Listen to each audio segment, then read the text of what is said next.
Welcome into the Middle Times, everybody. Here we are on the Monday Smash, presented by State Farm agent Russ Voris. He is Irish O'Fell. My name is Tom Lang. We're here on Warchant TV on a night of transition as football officially, for Florida State, it had been for quite some time. Football is now in the rear view. Florida State baseball is mere days away, and the basketball team keeps on winning. Softball off to a very good start this opening weekend of spring sports. Ira, how's it going? You getting your mindset towards the warm weather arriving and doing that whole spring sports with Florida State thing again? And women's lacrosse too, buddy. Inaugural season. Right. That's right. They just beat Kennesaw State today too, right? Beat them like a drum, like it was their job. 14-5, I think, something like that.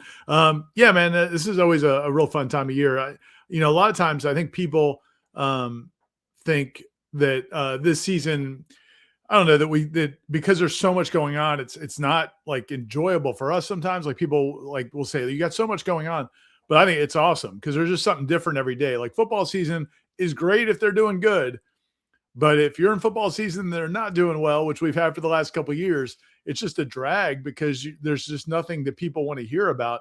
The cool thing about this time of year is usually somebody and sometimes everybody is doing well.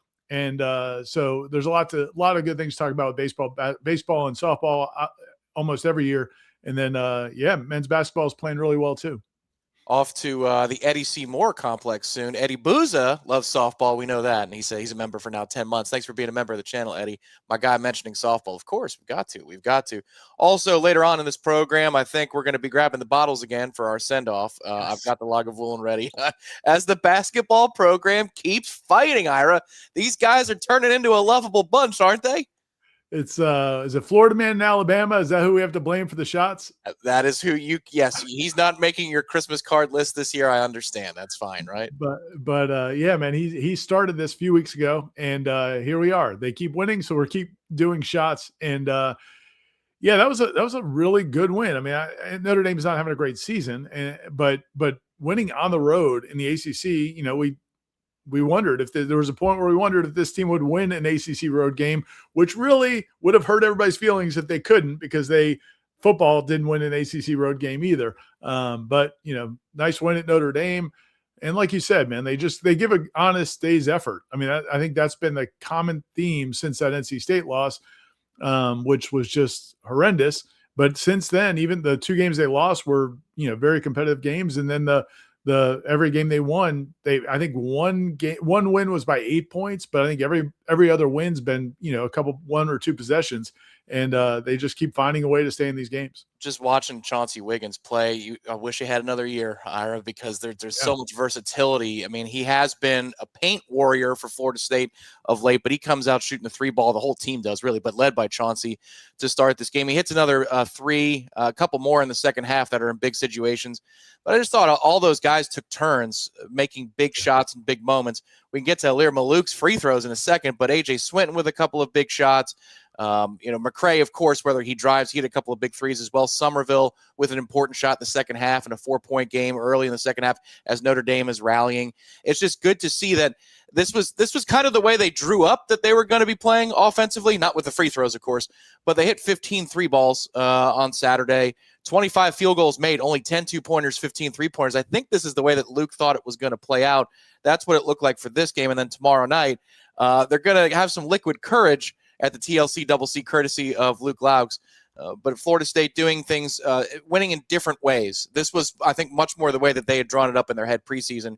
We'll see what kind of team comes out there tomorrow night against a group in Virginia that's only lost 3 games this season. Yeah, and so the fans will have liquid courage. I don't know if the players will, as you said. So Luke Laux, I guess, is buying free beers for the first 500 students. I think that's the promo, which is cool, man. I'm all for it. Anything to do, and I also think it's part of the reason he feels like he probably needs to do it is because of the way they played, during that month where, the Florida State students. I've said it a million times. When you were at Florida State as a student, I think it was okay for the student section. The Steve Robinson years were lean, and then the first few Leonard Hamilton years were lean. And then, the students got really into it. And there's a run there, I don't know, 7 years where I thought the students were incredible. Even when the sides of the Tucker Center were not very full because these season ticket holders who live out of Tallahassee just I don't know if they burn their tickets. They just don't come and nobody else takes their seats. But the student section was always packed. And then, when you had those few stinkers where FSU was getting blown out, just the last couple home games, the students, they're trying, but hopefully the way they played now these last several games and the beer promotion will get a good crowd. But yeah, the style of play was more similar. And I think that's probably a case in that game where they came out and hit their threes early. And it's like, okay, let's keep it going. The nice thing about this team now is they do have different approaches if they need to. Like if the shots aren't falling, they can go about it different ways. Earlier in the year, it was threes or bust, and they were just going to keep firing them away. And, Jacob Ridenauer, if people that haven't watched it yet, we have a new show on Warchant TV, courtside with Coach Jacob Ridenauer, who's a longtime staff member under Leonard Hamilton, previously coached at Auburn. Really knowledgeable guy. You guys hear him sometimes on the radio broadcast, and he does a lot of ESPN3 or ACC network type games. But we were talking about it last week on the show that people can go back and watch just how much individual improvement the Chauncey Wiggins, Leger Jones, Kobe McGee. I mean, just these guys from where they were early this season to where they are now. So many of these guys have made major improvements. It's really been fun to see. And Alex Steen is not a guy that's going to fill up the stat sheet. He's an undersized post player. But they found a role for him, and he hit some huge free throws in that game. That was great because free throws have not been a strength for him at times this season. He knocked down some huge free throws in the first half when, especially when it felt like Notre Dame was trying to make a run and get the lead under, 5 or 6 points at halftime. Steen came up big with some huge free throws. So yeah, they're just they're playing with a lot of confidence now. Well, and usually when a team comes all the way back to take the lead, that's a psychological point that of no return almost if you're the team that gives up that lead. And Florida State was able to close it out. Alir Malouk with a couple of free throws. You talked about him today when he came on the JCS. I'm sure it's come up too, either on the air or off the air in your conversations with Coach Ridenauer, Jacob Ridenauer, is, hey, if he can get back involved in this rotation, Florida State does play different enough ways that it's not they're just going to sit back beyond the three-point line and throw up a bunch of threes so Malouk doesn't fit. He could have a role in the remainder of their ACC schedule if the confidence matches maybe what we saw, which is a little bit of clutch out of Alir, who's not a great free throw shooter historically, but hitting 2 big ones for FSU on a night where they didn't hit very many clutch free throws at all. Yeah, I think, they've done so many different things this year, but I think one of the things they've done is, a lot of times they'll go smaller, and they've had a lot of success with that. Sometimes they'll have the 2 point guards, Somerville and McCray on the court together.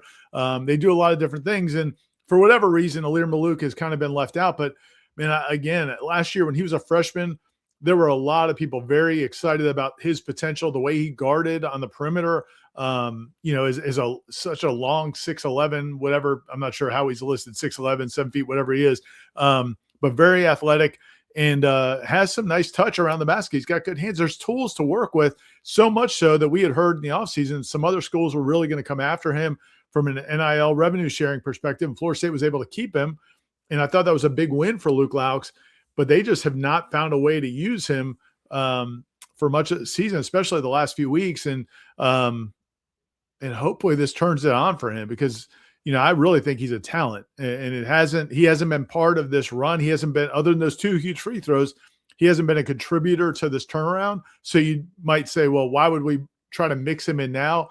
Because you just don't have a lot of guys with that natural ability, that length, that athleticism. I think he's got pretty good touch around the basket too. So we'll see. It would be cool if they could get him involved. Your guy, Florida man in Alabama, is here. He says, happy Smash Roll to celebrate tequila shots tonight. Coach bought beer for Tuesday. Let's define our terms, Ira, for later, next week's show of the Smash. Is a 1-in-1 week good enough to continue the tradition? Because it's Virginia tomorrow night at home, and then Florida State travels up to Blacksburg to take on Virginia Tech. Is a 1-in-1 week good enough to continue the swigging of the bottles? Or does it have to be a win over Virginia in order for, and you could go 1-1 that way, you have to have a ranked win in order for the tradition to continue. I'm going to let you set the terms because Florida man in Alabama dictated it initially. Well, I'm just trying to be, true to the terms that we originally agreed upon, which was he wanted us to do them for the rest of the season. And I said, we'll do them for the next game. If they win this home game, they did. So now here we go. We're still doing it because they haven't lost any of these home games. So I'm going to stick with the home game. It's the Virginia game. And, Tony Bennett's not there anymore, but I'm still going to hate Virginia, Tom. That's not changing. I'm still going to hate Virginia. And so I want to see the Noles win this game. And if they do, yeah, man, we'll definitely. You know what? If they win this game tomorrow, Tom, if you're up for it, Okay. I feel like we ride them out for the rest of the season with shots to the basketball team. But if they lose to Virginia Tech, that doesn't bother me. All right. So Ira says all in. He's pushing all of the chips to the middle of the table because he hates Virginia that much. Even the state of, because you weren't a big fan of Virginia Tech when they. Oh, look at that poker chips. Is that from like a cruise or a vacation? What is that? No, my poker set, buddy. My poker set. I got 3 poker sets. So. Oh, did you get one of them this year too for the Christmas party, or was that? No. I've always had poker. I play a lot of poker. I play with my kids. My kids like to play poker. Oh, that's awesome. I enjoy a good hand of poker too. Yeah. All right. So he's all in. Here we go. Tomorrow night, Florida Man in Alabama is very happy about that. Yeah, you weren't a huge fan of a certain coach at Virginia Tech. Neither are we from our ESPN radio days either. I call him repugnant every chance I get, Seth Greenberg. What's the story with Tony Bennett?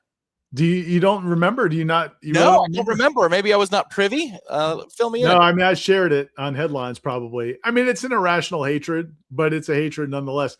So one of the years that here's the thing. Part of it is he's one of those coaches that all of the coaches in Tobacco Road just fawn over. Like he's just the sweetest guy. He's the most classy guy because he's a good looking dude, dresses sharp, and acts polite for the most part.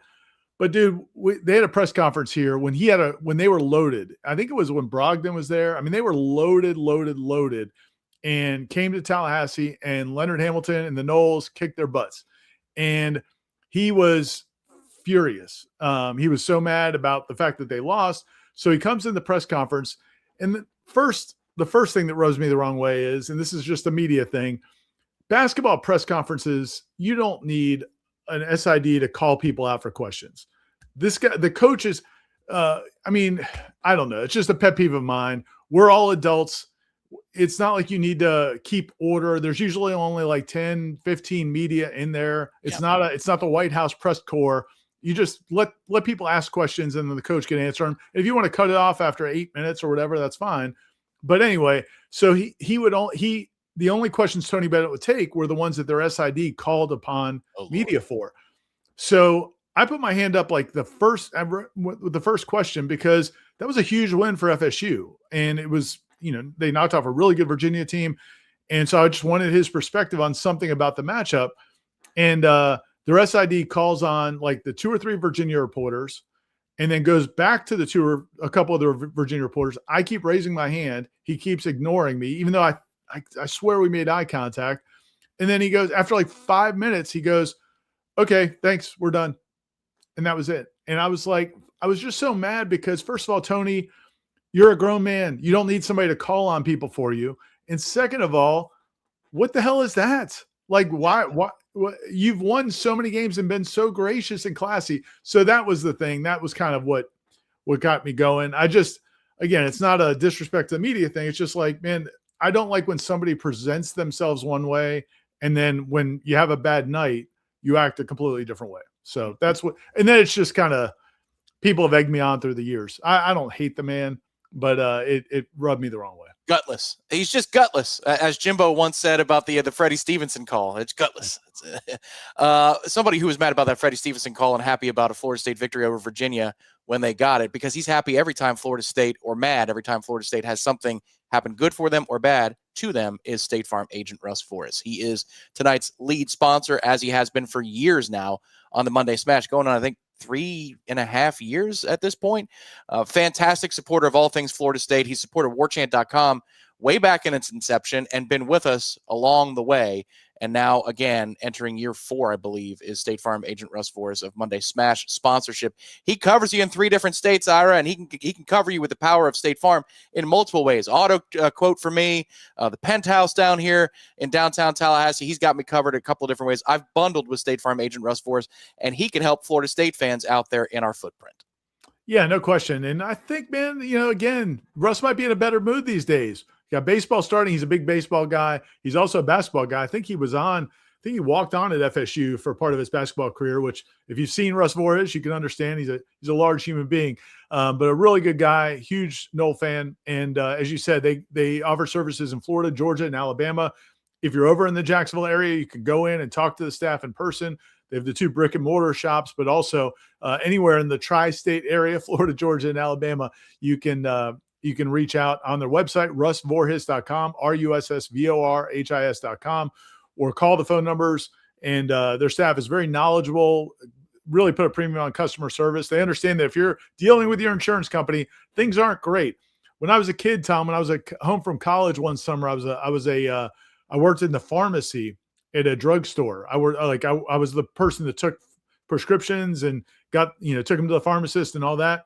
And one thing you learn about working in a pharmacy is most of the people you deal with are not in a good mood because they're sick or their loved ones are sick. So it was kind of a challenge. Well, I think insurance, sometimes they deal with people who are, either looking to get insurance or they need help in difficult times. But Russ and his staff really do a great job. And I hope we appreciate them supporting us. And if you do reach out, please tell him you heard about him on the Smash and Warchant, and he'll be very happy to hear it. If you want a personal endorsement, 904-276-9535 for Orange Park, and ask for Ian.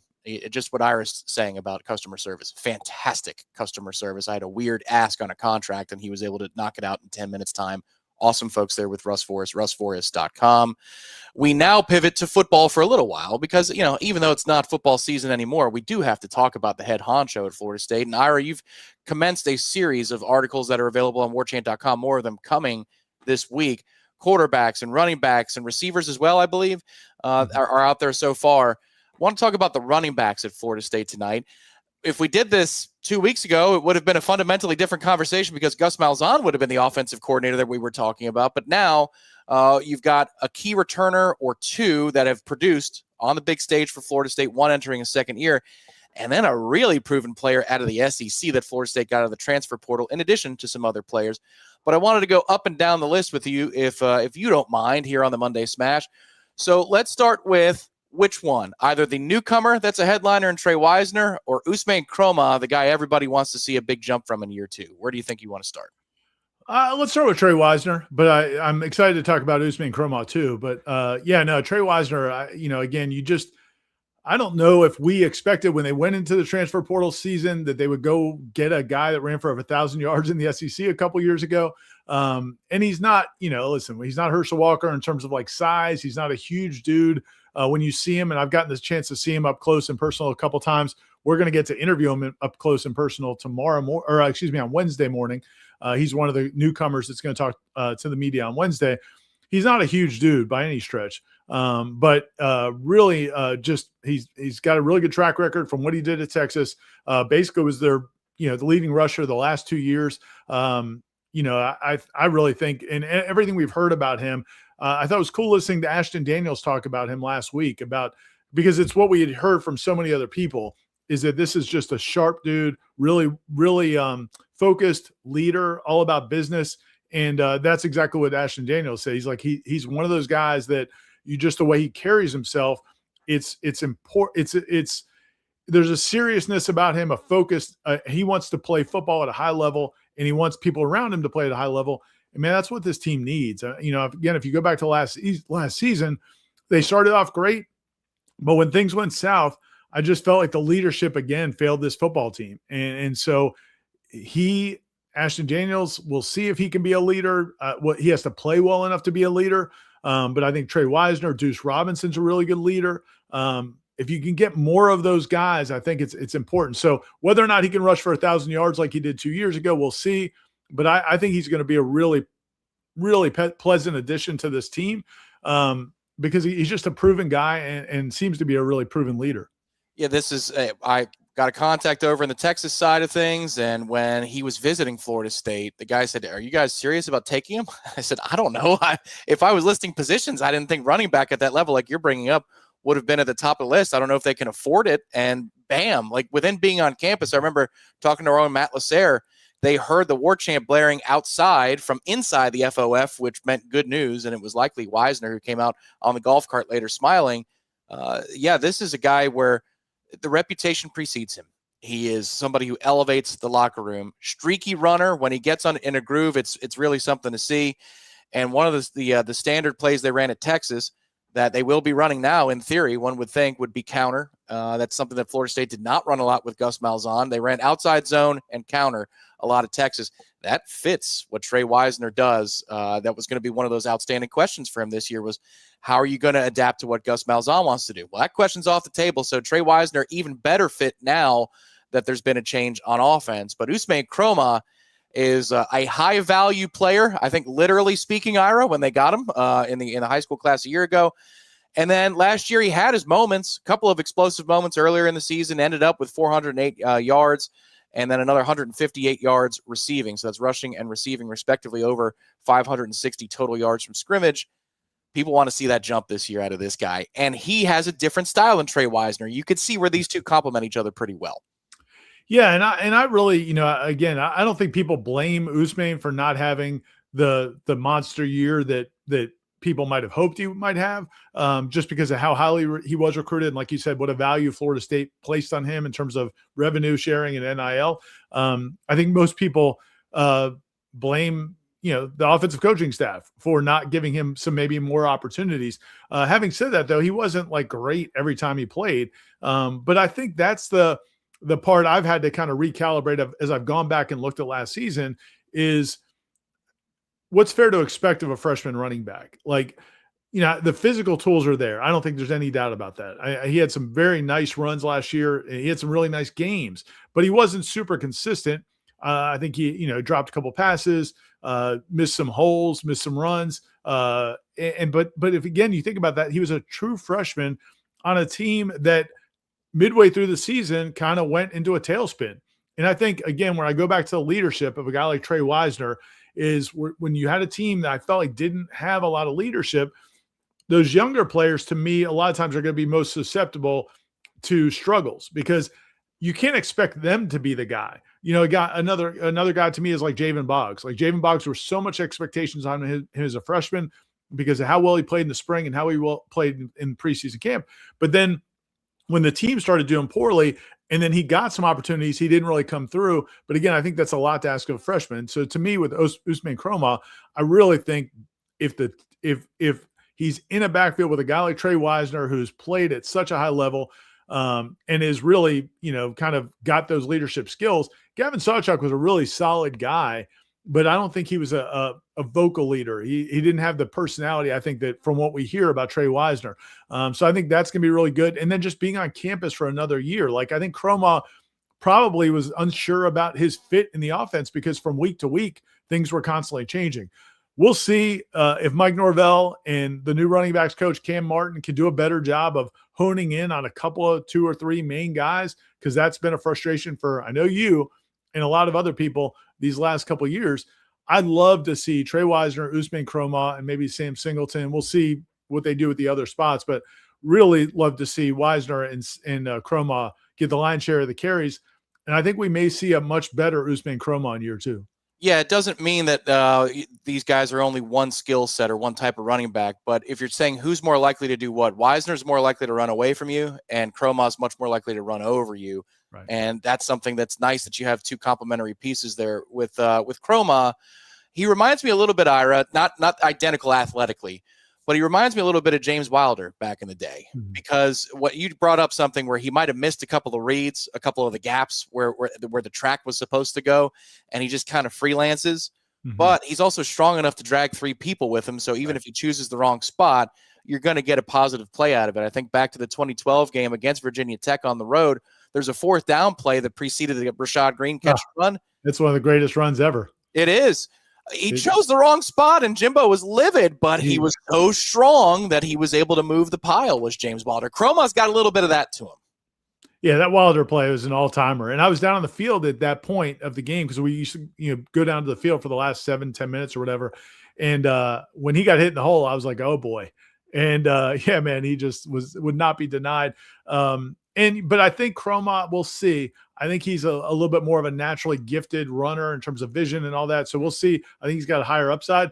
But, yeah, no, it's fair in terms of the physicality. And, again, you just got to think after another year, maybe you'll see a little bit more determination out of him and a little bit more of that physicality and sure-handedness in the passing game. Again, I think one other thing about the running game, and we could talk about some of the other guys, but one other thing that may help the running game as well is I'm really excited about the addition of Gabe Fertitta. The news broke this morning about Gabe Fertitta coming back to the staff.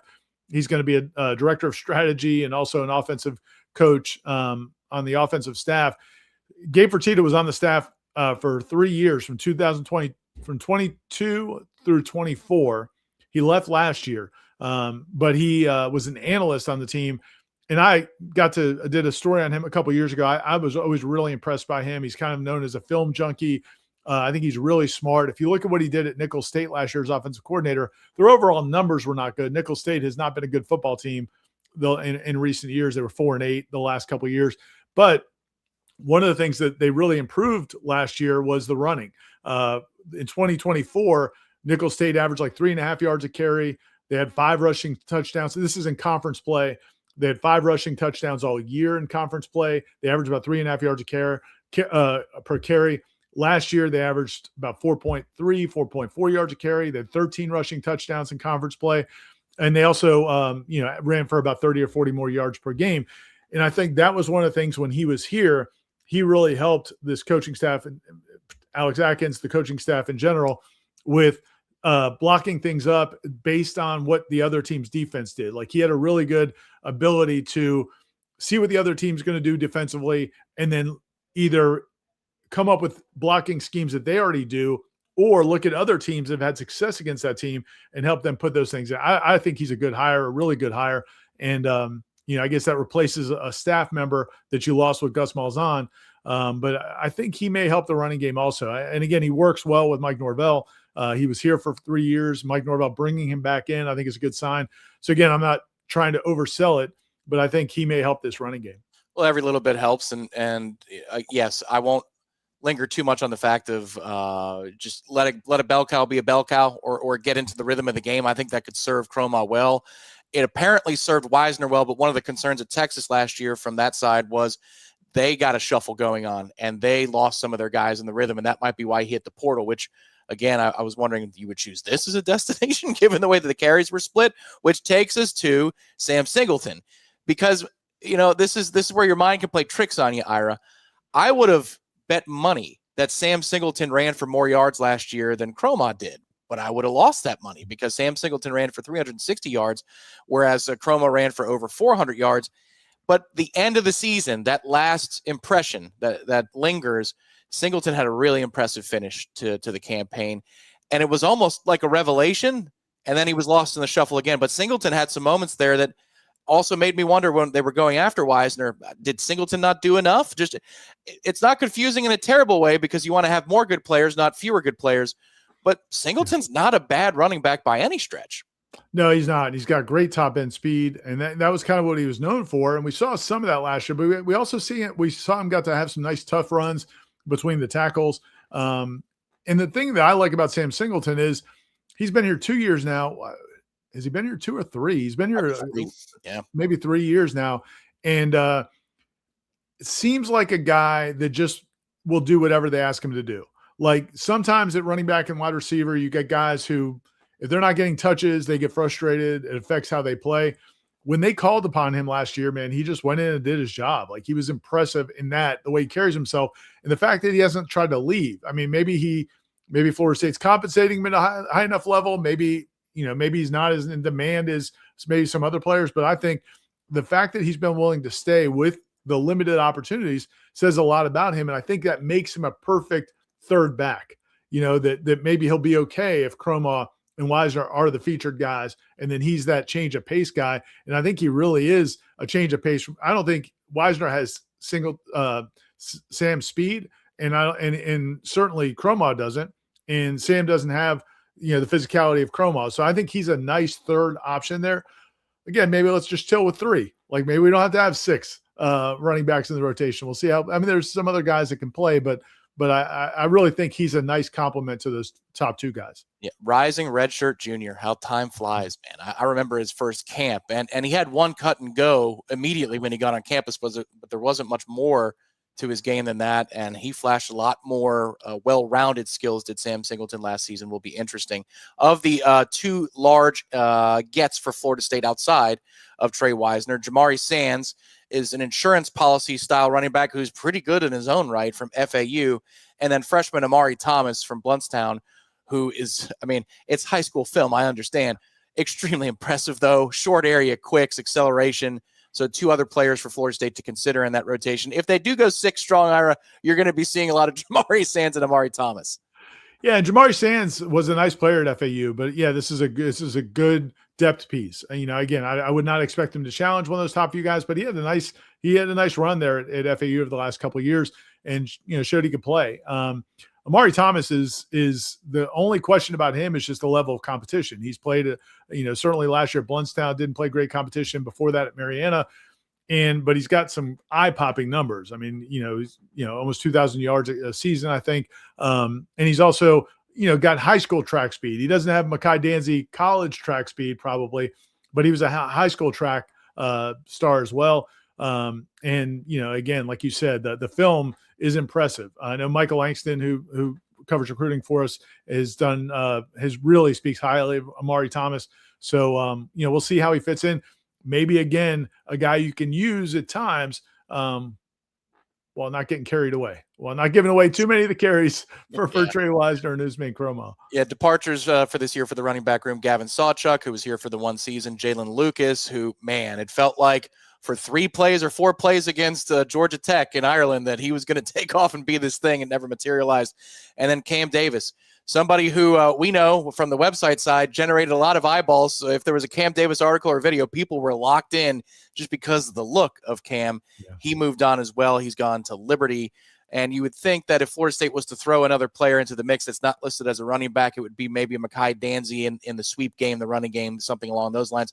Now that Gus isn't here, we might not see that double reverse, Ira, but I would think that Mike Norvell will probably get Danzy involved on the ground, because that's what he was coming out of high school anyway, was a running back. Yeah, and I'd also like to see, man, could you have some talented backs? And I thought we saw this very early in Mike Norvell's tenure at Florida State with the running back from Texas A&M, the Corbin? transfer. Who's that? Was it Corbin? Yeah, Jay-Sean Corbin.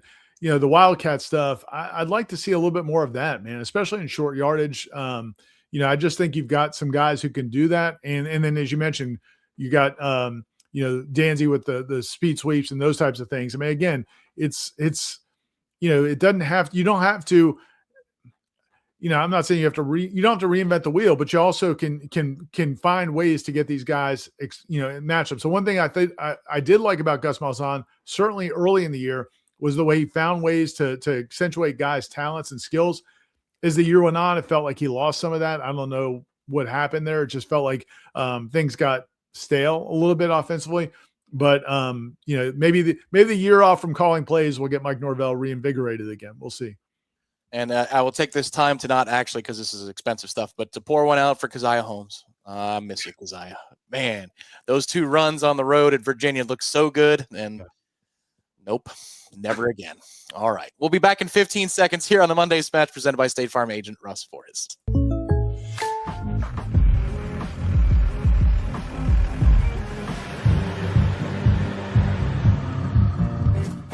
Contact Russ Forrest for an auto quote today.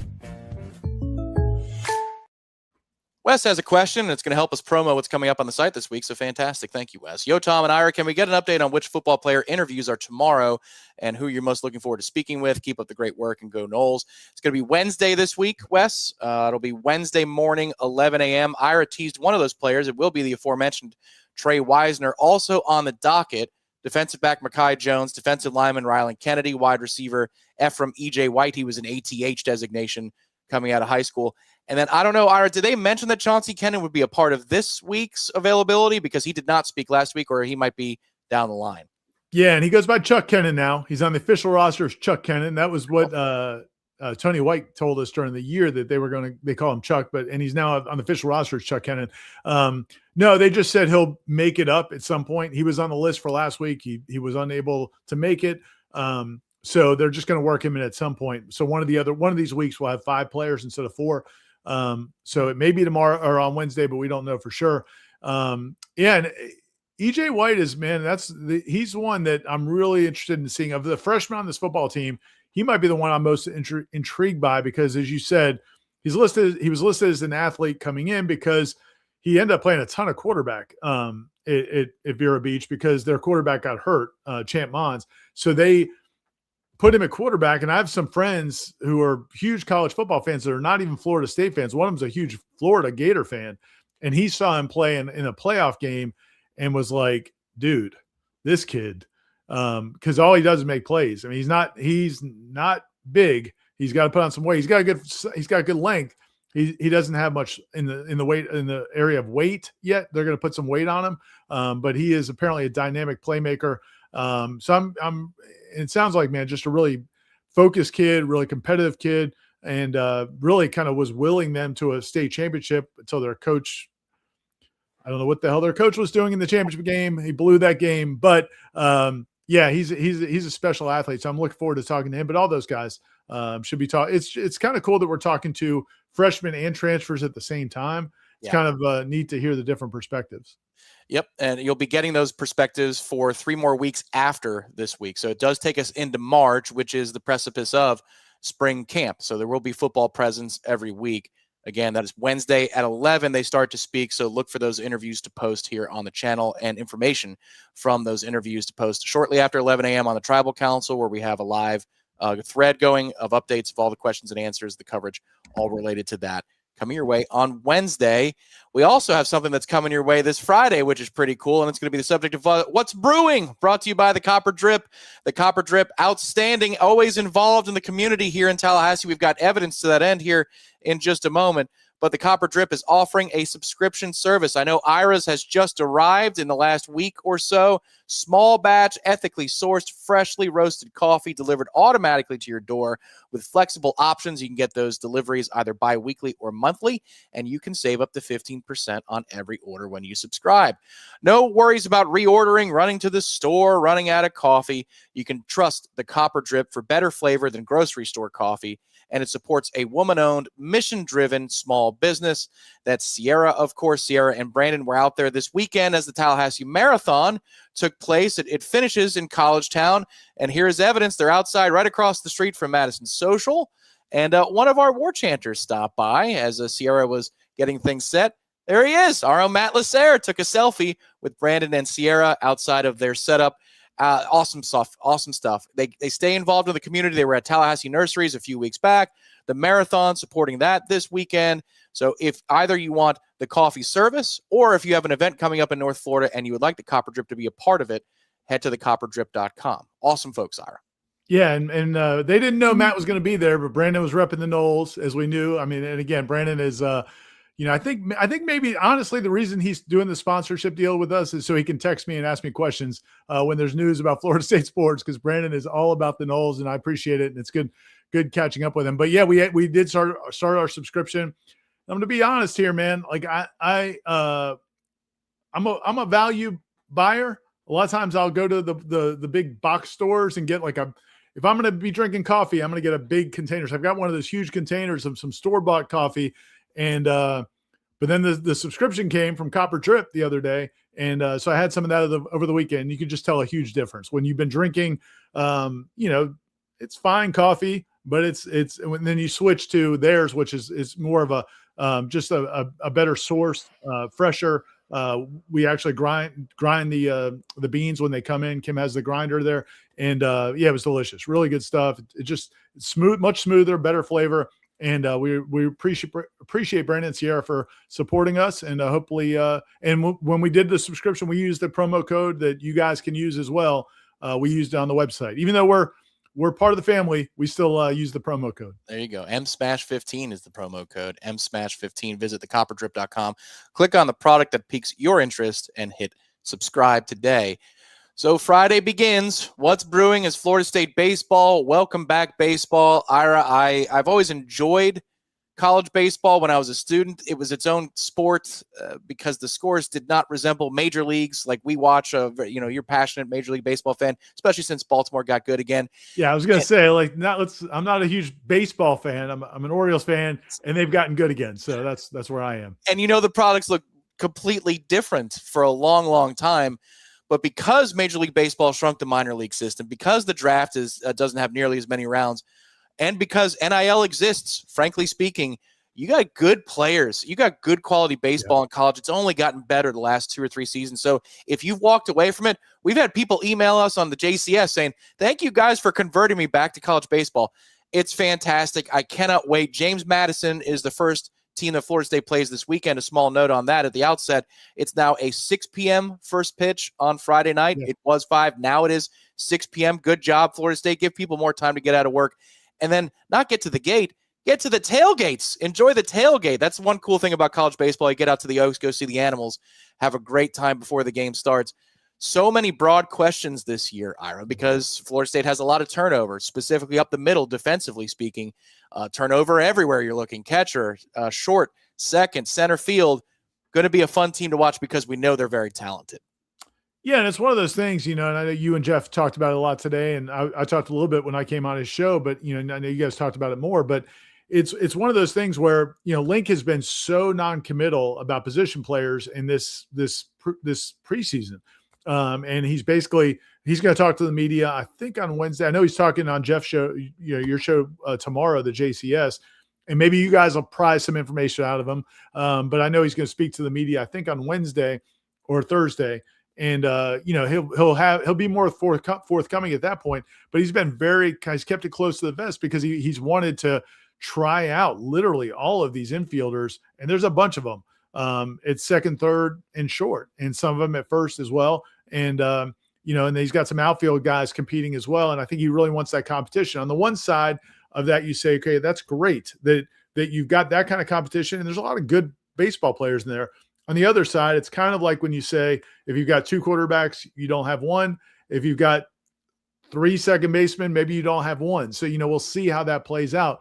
But he does have options. And I think that there's a lot of talented guys or some guys that can really hit that they've got to try to find spots for defensively. But that's not really, if you think back to when Link Jarrett got here, that's what the thing we heard about him and that we had to learn about him is very different from probably Mike Martin Sr., Mike Martin Jr., especially the later years where they would get bats and then find places for those guys to play in the field. Link wants to find defensive players who can really play those positions and then work with their bats. And this might be a little bit different. We'll see if this team can measure up defensively, but he's got a lot of options. I think there's a lot of talented kids. So I think it's going to be some mixing and matching early in the season. Yeah, you mentioned that today when you're on the show that let's see if that mixing and matching continues into March, into maybe different parts of the season. Is it an experiment that Link says, here's my best answer, and let's see if I don't have to alter it? That'll be part of when he speaks to the media. That will be Thursday. So we appreciate that from Florida State baseball because sometimes these things stack on top of each other. Yeah. Current, you got football interviews on Wednesday and then Link Jarrett available Thursday.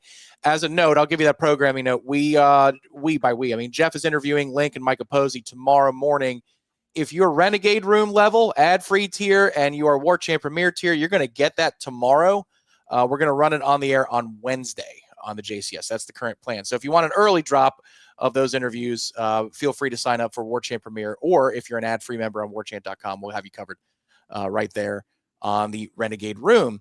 Yeah, and then pitching-wise, Ira, it looks like they invested a lot of resources, scouting, and all that when it comes to not only top-flight starters that they went and grabbed from different parts of the country, East Coast all the way to Pacific Northwest, but now also in the bullpen. It looks like, I mean, they understood what happened last year and what undid them. It looks like Link, Micah Posey are doing their best to cultivate as many options as possible on the bump to make sure that late-inning, high-leverage situations have some answers. Yeah, and, you made a good point. Just talking about when you first started this conversation about the quality of players in college baseball now, and you've got guys that have pitched a lot. You've got guys that have played a lot. And so that, in years past would have been straight to the minor leagues after 3 years, or sometimes 2 years if they were old enough. And you've got some guys that are older players on this baseball team, both on the pitching staff and as position players, who've been in college baseball now for several years. They're grown men. They know how to play. They know how to pitch. And now it's just a matter of getting them in the right positions. But yeah, man, they're going to have some guys now. I think, Link will never really talk about it. Well, maybe he will now, But I do feel like, the situation last year with what's his name, the guy that was hurt, the Lighter. Lighter, that situation, and you had a couple other guys with that had some injury things that probably changed the dynamics of what they would be. And they also had some guys that they were hopeful for would develop, and it just didn't happen. And that can happen some years. The year before, you had some other guys really step up when they went to the World Series. So, you'd like to think that things swing back in your favor this year. But like you said, they've got a lot of options. And, I think Mike Capozzi, it's sometimes, it's pitching coaches get a lot of blame if guys are not pitching well. And then they get credit if guys are pitching well. I think Mike Capozzi does a good job. Link Jarrett loves him, was, really one of the first hires he made when he got this job. And so I think that, they're confident in what they'll do. And I think it'll be a better year this year. We'll see what Florida State's rotation is. I would imagine that Mendez will get the start on Friday. We'll hear exactly how they're going to shake it out on Thursday. Usually Link Jarrett will give you that type of look in a preseason press conference or a midweek press conference as he sets the order of operations. Again, if you're just joining us, 6 p.m. first pitch on Friday. Can't not mention softball because they've got a game tomorrow in the Joanne Graff at the Joanne Graff Seminole Softball Complex at 6 p.m. against Liberty. But the main event this week, even though Liberty is ranked number 23 in the country, so don't sleep on that. That game is on ACC Network Extra. It's the Clearwater Invitational. This is one of the signature events in the sport of softball, if not the regular season signature event. And it starts out the gates with number 1 Texas Tech. We meet again as Florida State will take on the Red Raiders at 1 p.m. on Thursday. So little break at work, lunch break. ESPN2 will have the coverage there. You can watch it. 1 p.m. Florida State, Texas Tech. Then subsequent to that, Friday they play FAU at 7 o'clock. Saturday, 7 p.m., they play UCLA. And then Sunday, 8 p.m. against Tennessee. So Florida State in the primetime window a lot after day one. I missed that weekend, like 10 a.m. softball game or 11 a.m. softball game that they played in the past sometimes. But the Seminole softball team with great pitching and a lot of youth are going to be playing 1, 2, 3, 4 ranked teams in 5 games this week, Ira. That's a big test. Yeah, that tournament's always amazing. We sent Aslan down there a couple of years ago to cover it, and it was funny. Like I just imagine because of the teams they get there that it must be in some really nice facility, but really it's not. It's not really built for this event, but the Clearwater Shriners. Yes, they've been able to organize it, and it goes to them. It's a great cause, and they've got momentum, and it's a really cool event. What is Texas Tech ranked? Number 1. So Texas Tech, that was the thing that shocked me last year when they came here for that the Super Regional, was that we heard so much about their star pitcher who got $1 million and all that, and she is amazing. She was everything she was cracked up to be. What I didn't realize till that Super Regional is like, yeah, they went out and bought a whole bunch of other players too. Like that was a really good team. They are all in on that softball team. Came really close to winning the national title. They I guess they were the runner-up last season, but they're impressive, man. And their coach, I didn't love everything he did, but you could tell he's got a personality that that really the players like. They play a fun brand of softball. So yeah, it's gonna be fun to see. Like you said, Liberty's gonna be a tough game too. But I think everybody's looking forward to that Texas Tech. You just hope Florida State's players are not looking past Liberty, but as a fan base and media, everybody's looking ahead to that matchup against Texas Tech. Yeah, so again, tomorrow night, going to be busy on campus, 6 p.m., first pitch in the Circle, Florida State, Liberty, 7 p.m. tip-off, Florida State, Virginia at the TLC Double C. Free beer for the kiddos. 500 of you get a free beer if you get there early enough. And then later in the week for softball, just to round out your askins. Number 1, Texas Tech. UCLA is currently 10th, number 10 in the country, and Tennessee is number 4 in the country. So a big chance for Florida State to make a statement for itself for later down the line, seeding purposes when you get to the selection show for the NCAA softball tournament. All right, Ira, as we're coming up on the final few moments of the show, do you want the One More Thing music first to talk about what's coming up on the site? Do we want to do the shot? How are we going to go next? Where are we going? I'm trying to think. Was there no other questions? We didn't have to get, if I can stall here a little bit. We don't have any. There's no need to stall. Okay. No. We kind of covered too as we went along what we've got coming up this week from a coverage standpoint. A lot of games. Anything feature wise that people should be on the lookout for? Yeah, we're going to get back to the position profiles, position previews now that with the transfer portal closing, several weeks ago, and the freshman class set. we're doing these position breakdowns. We talked about the running backs earlier. The next up, I think, is the offensive line. So we should have a really comprehensive look of what this offensive line looks like after last season.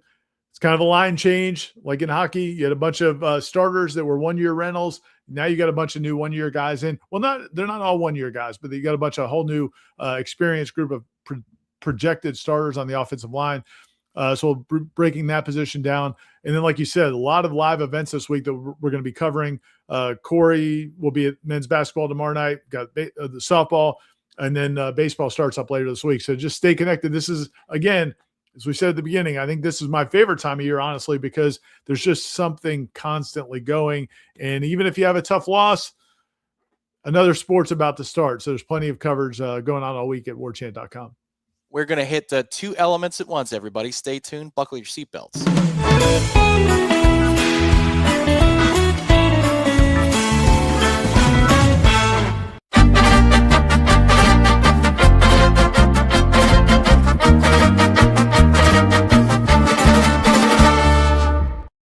How does that music not charge you up? All right, so it's the Cambio again this week? So it is. And look, we're starting to make a dent here in this bottle. That is good. But yeah, I was just thinking about it during the break. So as I was listening to the music and I was inspired. So we've already agreed that we're going to do a shot. We're going to continue the shots. If they win tomorrow against Virginia, next home game, we're going to do shots for the rest of the season. But at some point, if they lose a game, but if we keep doing the shots, like if they win Virginia, but at some point they're coming off a loss, I'm going to switch it up to some of the other tequilas, because I got several other tequilas that either gifts that or sponsors that have provided for us. So, but they're still winning, so we're going to stick with the Cambio from the Battle's End that I think you can still buy on the website, the Battle's End. So, and there was by the way, real quick in passing, Michael Alford put out an email last week because we've got a lot of questions over the last 6 months, especially the last 3 or 4 months, about the Battle's End, Seminole boosters, like how do they work together and all that. And I thought it was good for Michael Alford to put out some clarity in an email that went out to boosters over the weekend, just saying that, yes, they still work closely with the Battle's End. The Battle's End plays a big part in the recruiting efforts.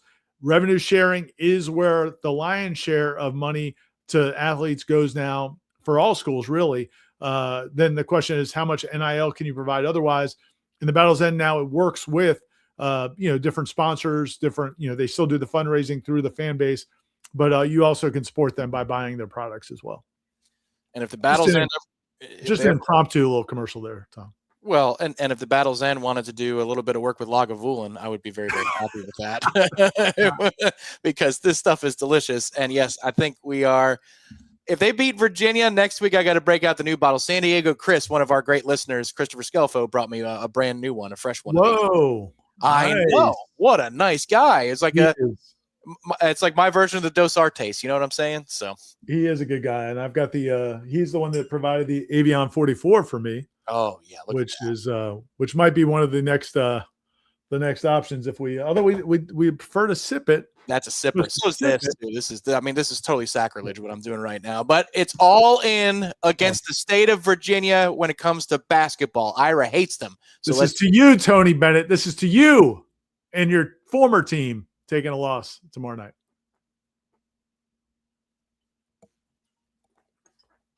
Oh, delightful. Oh, boy. How'd that go?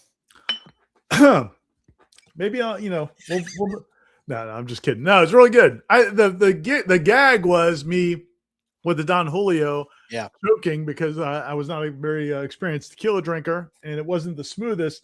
I went with the $20 bottle of tequila from Don Julio, or maybe $17.99. Might be. Can't remember what it was exactly, but so that's the gag. So people, that's why they want to, so I just play it up. No, also, it's delicious stuff. The pony keg size shot glass was, I think, part of the allure. True. You know what? I don't know why. Well, I guess just because they're on the hot streak. We're just going to keep swigging out of the bottle. At some point, we'll go with the old shot glasses. We're swigging as men do. Did you ever see the old 1989 Batman with Jack Nicholson and Michael Keaton? I did, man, but I'm not one of those people that's watched it more. I probably watched it in 1989. So he takes out a revolver, and the revolver is basically like 6 feet long. Yeah, that's a shot glass. That's what I think of. Like, my God, that thing is unbelievable. All right, so you're going to be covered here at warchant.com. We've got you all the way through all week. Football availability in the midweek on Wednesday. Link Jared on Thursday. Softball, basketball, baseball, it's all here, everybody. Head over to warchant.com. Sign up right now. It's $1 for your first 5 days. Join the largest FSU fan community in the business. Mix it up with us on the Tribal Council, the PRB, and the Renegade Room, which will have Link Jarrett tomorrow. It will have Micah Posey tomorrow. As long as those interviews are conducted, you'll have it by the afternoon on the Renegade Room. And if you're a Warchant Premier member and you've got the green line on your name like Evan Irish does down here, you'll be covered as well with that tomorrow. So be on the lookout for Florida State baseball content and so much more at Warchant. He's Ira. I'm Tom. Our thanks to the Copper Drip. Our thanks to our title sponsor, State Farm agent Russ Forrest. And for all of you for advancing the discussion. We will talk to you soon right here on Warchant TV. And tomorrow, stay tuned. Wake Up Warchant. Seminole headlines coming your way at 1 o'clock. Good night, everybody.